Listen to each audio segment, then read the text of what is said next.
Here we go. A matrix is a visual representation of data.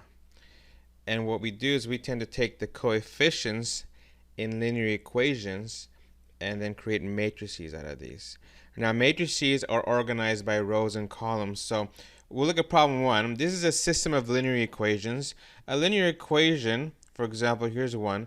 A linear equation is an equation, notice it has an equals, where there are no powers essentially, right? So we do have some powers, but they're the powers of 1. So we're not going to have powers of 2. We're not going to have powers of 3. It's just going to be a linear equation. These are equations for lines. And a system is when we have multiple equations.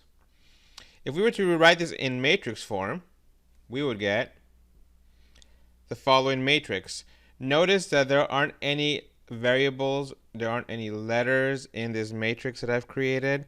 You'll notice that the coefficients, the numbers in front of the variables, are the things that were moved in that became part of the matrix. All of these coefficients became elements in this matrix. Some textbooks would write this as an augmented matrix, so they'll have a little dotted line. I'm not going to do that. You'll note that all of the x's are in this column, all of the y coefficients are in this column, all of the z coefficients are in this column, and then the equality are going to be on their own column. You'll note that in this case, with this equation, there was a y coefficient missing. You could have written this as 6x plus 0y minus 1z equals 11.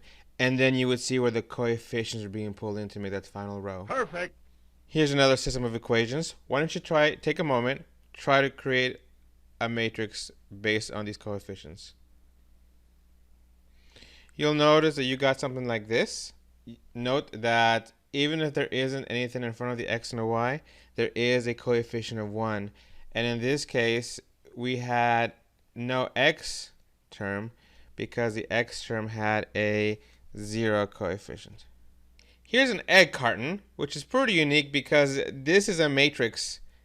You'll find that your egg carton is empty. I have some items in mine. I'm going to go ahead and kind of partition this egg carton to make things easier for us. We say that matrices are organized by rows and columns. So here are the rows. We have row 1 and row 2, and then we have 6 columns. And we have different things or different values in each position. So for example, you'll find that this button right here is in row 1, column 1. This penny right here is in row 2, column 3. Note the order. We always go row first and then column. Some other noticeable positions. You'll notice that row 2, column 1 is empty. Row 1, column 3 is empty. There's other positions that are empty. You'll note, for example, that there's a marble in row 2, column 5. There's another button in row 2, column 6. Take some time to summarize what you've learned so far.